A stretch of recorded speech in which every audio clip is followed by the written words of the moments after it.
अस्सलामुअलैकुम। क्या हाल है आप सबके? उम्मीद है सब खैर खैरियत से होंगे। अल्लाह ताला हमेशा हम सबको अपने हिफ्ज़ व अमान में रखें, आमीन सुमा आमीन। जनाब, मेरी बच्ची को डेकोरेशन का इतना शौक़ है, अपने कमरे की सेटिंग चेंज करने का और वही चीज़ें जो हैं बदल बदल कर रखने का कि आप लोग सोच नहीं सकते।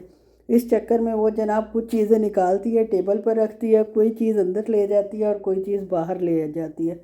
आज हस्बैंड साहब घर थे और मतलब है जाना था उन्होंने, लेकिन 4 बजे। और जनाब मेज़ बिखरा पड़ा था, वो भी कोई कोई चीज़ लाते हैं वो टेबल पर रख देते हैं। और जनाब ये भी जो कमरे से चीज़ निकालती है, कुछ तो स्टोर में रख देती है और कुछ अपनी तरफ से फेंकने वाली चीज़ें रख देती हैं कि बाबा जाते हुए फेंक देंगे।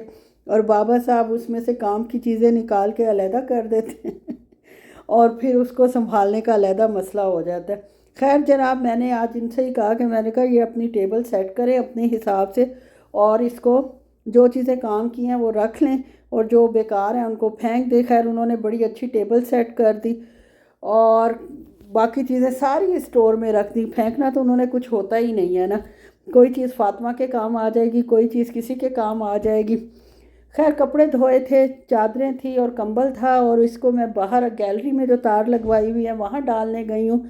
और यार एसी से इतना पानी निकलता है, इतना कम मॉइस्चर है ना और इतनी ड्राइनेस है कि जो थोड़ा बहुत पानी होता है वो ये गैलरी कल धोई थी और इसमें से इतना पानी निकलता है कि ये देखें सारी गैलरी गीली हो जाती है। आप खुद सोचें कि कितना कम मॉइस्चर होगा हमारे घर में या इस मुल्क में, जिसमें जो थोड़ा बहुत होता है वो भी एसी खींच के बाहर निकाल देता है। इसलिए तो सारी आंखें ड्राई, स्किन ड्राई और रेड रेड से निशान पड़ जाते हैं कभी कभी।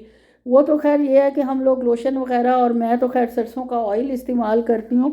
आजकल का वो सरसों का ऑयल नहीं है कि चिपचिपाहट करे या कुछ करे। इससे ये है कि खुश्की बहुत अच्छी दूर हो जाती है। मैंने लोशन सब कुछ इस्तेमाल करके देखा है, यार किसी चीज़ का भी कोई इतना फ़ायदा नहीं है। सरसों का ऑयल इस्तेमाल करके ऊपर से पानी डाल लिया जाए स्किन के ऊपर तो बिल्कुल नीट एंड क्लीन हो जाती है। कोई खुशबू नहीं आ रही होती ऑयल की, कोई कुछ नहीं हो रहा होता, लेकिन ना इचिंग होती है और ना खुश्की होती है आपको। शाम को जनाब फिर मैं सारे काम करके इनको खाना शाना खिला के नहाई हूँ, नहा के आ गई हूँ किचन में, अपने लिए चाय बनाई है और साथ यार मैंने ये रगड़ा चाट बनाई थी।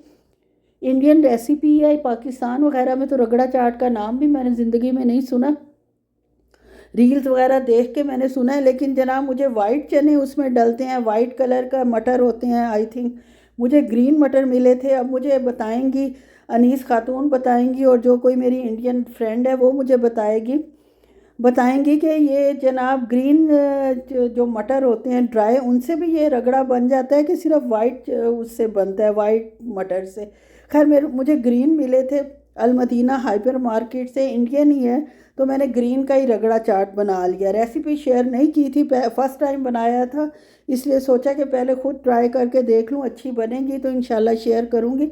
बनी तो बहुत ही टेस्टी है, वाकई बहुत ही टेस्टी बना है। और इसके ऊपर मैंने पापड़ी डाली है, थोड़ी सी खट्टी मीठी चटनी डाली है और ग्रीन चटनी मैंने अंदर ही डाल दी थी।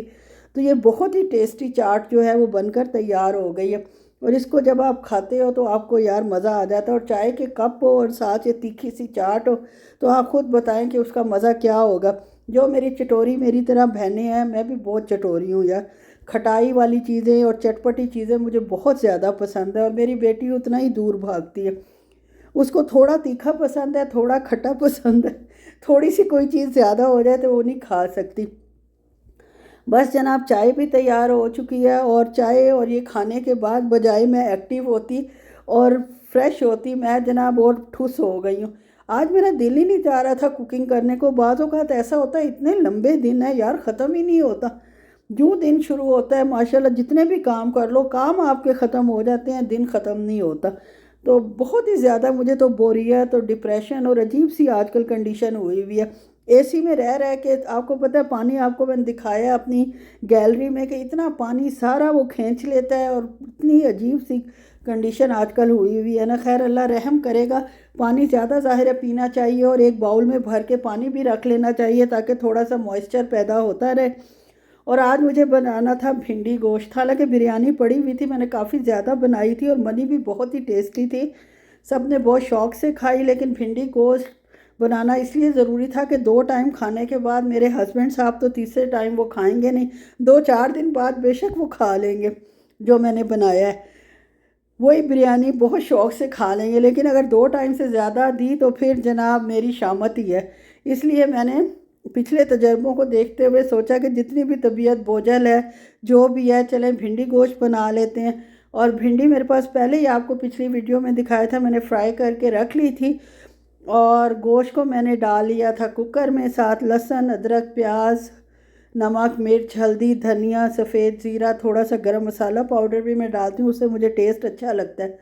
बस जनाब इसको गला लेते हैं। 10 मिनट के लिए कुकर को ऊपर चढ़ा दिया और 10 मिनट बाद ज़ाहिर है कि पानी वैसे ही था। इसको अच्छे से भूनूंगी और भून के भिंडियाँ डाल दूंगी और दम पे 10-15 मिनट रख दूंगी और फिर इंशाल्लाह मेरा भिंडी गोश्त जो है बहुत अच्छा तैयार हो जाएगा।